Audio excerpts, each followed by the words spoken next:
Oke, baik. Di sini saya akan memaparkan mengenai materi jurnal saya yang mengangkat mengenai pembahasan konsep hukum Islam. Berawal dari definisi, secara etimologis, hukum berarti menetapkan sesuatu atas sesuatu atau meniadakannya.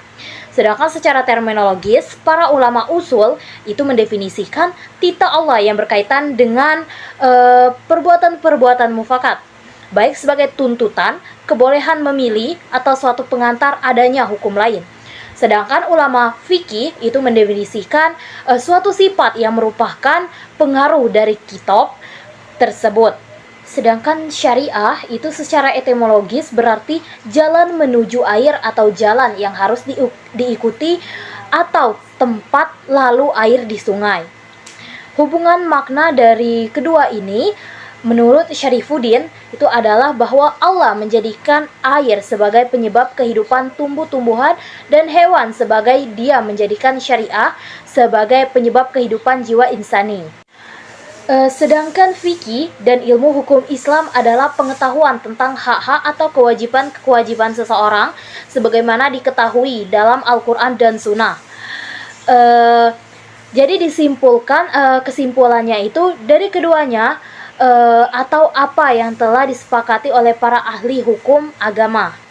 Dengan kata lain, syariah adalah nas-nas Al-Quran dan Sunnah, sedangkan fikih adalah hasil pemahaman manusia mengenai nas-nas tersebut yang dilakukan dengan berbagai metode dan tentunya dipengaruhi oleh nas tersebut yang dilakukan dengan berbagai metode dan tentunya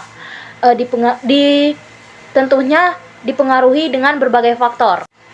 Sekaitan dengan perihal ini, Yusuf Musa mengemukakan bahwa sudah menjadi umum di kalangan sivitas akademika Fakultas Hukum di berbagai universitas negara-negara Arab yang mengartikan syariah Islam dan fikih Islam, bahkan ada yang menyamakan kedua teori tersebut, padahal syariah lebih luas pengertiannya daripada fikih. Dan istilah syariah ini lebih dahulu populer dalam bahasa Arab jauh sebelum adanya istilah fikih. Syariah adalah sebutan untuk semua ajaran Islam, baik mengenai akidah maupun ibadah, muamalah dan akhlak. Jadi, fikih adalah bagian kecil daripada syariah. Baik, selanjutnya itu ada taklifi dan wadi. Berdasarkan definisi hukum Islam di atas, dengan memperhatikan eksistensinya, para ahli telah membagi hukum ini kepada dua bagian, yaitu taklifi dan wadi. Hukum taklifi adalah tuntutan Allah yang berkaitan dengan perintah untuk berbuat atau meninggalkan sesuatu perbuatan. Dari pengertian ini, dengan pertimbangan kekuatan dalil, jumhur ulama merincikan kepada beberapa bentuk hukum taklifi atau pola-pola hukum fikih. Pertama, tuntutan yang bersifat pasti dari syariah untuk dilakukan dan tak boleh ditinggalkan oleh mufakat. Terus yang kedua, tuntutan untuk melaksanakan perbuatan, tetapi tuntutan itu tidak bersifat pasti, yaitu mandub. Ketiga, khitab Allah yang mengandung pilihan antara berbuat atau tidak berbuat, mubah. Terus keempat, tuntutan untuk meninggalkan sesuatu perbuatan, tapi tuntutan itu tidak bersifat pasti, itu makruh. Dan kelima, tuntutan untuk meninggalkan sesuatu dengan cara yang sifatnya pasti, itu adalah haram. Selanjutnya, aliran hukum Hanafiyah itu mengemukakan variasi lain adalah masalah hukum taklifi ini bagi mereka berbeda dari jumhur ulama, yang mana fardu dan wajib itu fardu apabila tuntutan itu didasarkan dalil qot'i, yaitu dalil yang pasti. Sedangkan wajib apabila tuntutan itu didasarkan kepada dalil zonni, yaitu relatif. Atas pertimbangan qot'i dan zonni juga menetapkan adanya hukum, yaitu hukum mahruh tahrim bagi suatu tuntutan untuk meninggalkan sesuatu perbuatan dengan cara pasti, tetapi didasarkan kepada dalil yang zonni, dan menetapkan makruh tanzi apabila tuntutan untuk meninggalkan suatu perbuatan dengan cara yang tidak pasti. Dan selanjutnya itu ada hukum wadi. Hukum wadi adalah suatu yang dijadikan pengantar berupa sebab, syarat, dan mani atau penghalang bagi sesuatu yang lain. Berdasarkan definisi ini, maka para ulama usul fikih itu telah memberikan rincian hukum wadi sebagai pertama disebut sebab, yaitu suatu sifat yang menyata dan dapat diukur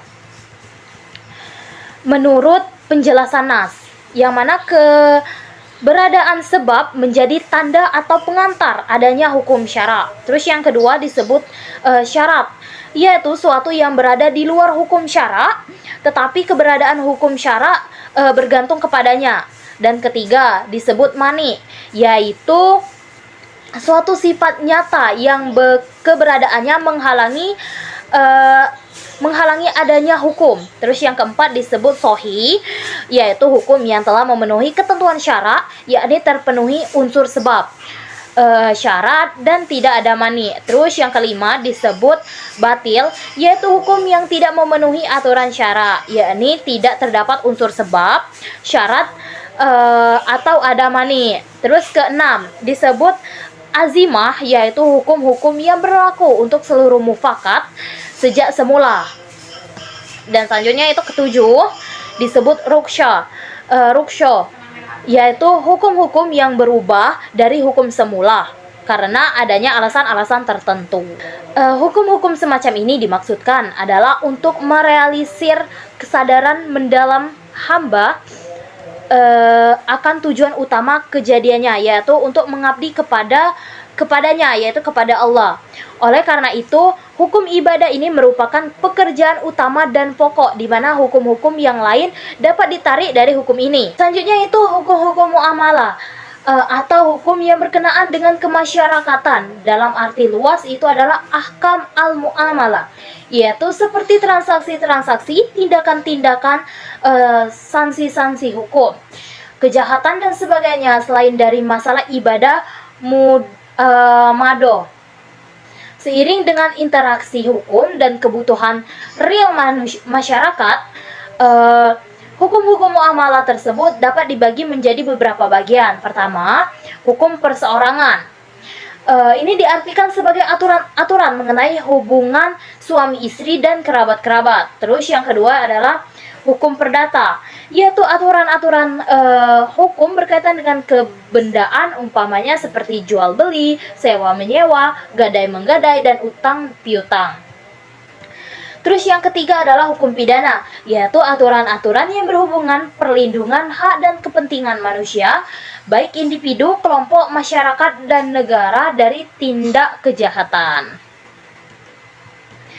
Dan selanjutnya hukum acara, yaitu yang berhubungan dengan pengadilan, kesaksian, sumpah, dan hukum-hukum semacam ini dimaksudkan untuk mengatur proses jalannya persidangan. Selanjutnya itu hukum ketatanegaraan, yaitu yang berhubungan dengan sistem pemerintahan dan dasar-dasarnya. Selanjutnya yang berhubungan dengan pergaulan antara negara-negara Islam dengan negara-negara non-Islam. Hukum semacam ini dimaksudkan untuk mengatur hubungan antara warga negara, seperti dalam menentukan hukum yang diberlakukan ketika terjadi persoalan antara warga negara yang berbeda, umpamanya perkawinan antara negara. Status kewarganegaraan mengatur hubungan negara Islam dengan negara-negara lain dalam keadaan damai atau perang, dan mengatur hubungan umat Islam dengan non-Muslim di negara-negara Islam. Sebab itu ada peraturan tentang Darul Islam dan Darul Harbi. Terus selanjutnya hukum ekonomi dan keuangan, yaitu yang berhubungan mengenai hak orang-orang miskin yang meminta dan orang miskin yang tidak mendapat bagian dari harta orang kaya, mengatur masalah impor dan ekspor. Jadi tujuan adanya berbagai macam cabang hukum di atas menunjukkan watak dinamis hukum Islam. Artinya selain pembagian di atas pada saat sekarang dan masa yang akan datang, cabang hukum itu dapat dikembangkan kepada cabang-cabang hukum lainnya sesuai dengan kemajuan peradaban Islam. Namun yang perlu dikembangkan adalah hukum yang bermuara minnas, bukan ham min Allah, dan arti ibadah murni. Jadi dari penjelasan saya tadi dapat disimpulkan bahwasanya hukum Islam memiliki berbagai istilah dan klarifikasi yang kompleks. Istilah hukum Islam sendiri merupakan terjemahan modern dan tidak ditemukan secara eksplisit dalam literatur klasik. Hukum Islam dapat dibagi menjadi dua kategori, yaitu hukum taklifi dan hukum wadi. Yang mana taklifi yaitu tuntutan Allah yang berkaitan dengan perintah atau larangan untuk melakukan sesuatu perbuatan, terdiri dari wajib, sunnah, mubah, makruh, dan haram. Terus hukum wadi yaitu aturan yang menjadi syarat, sebab, dan penghalang terjadinya suatu hukum.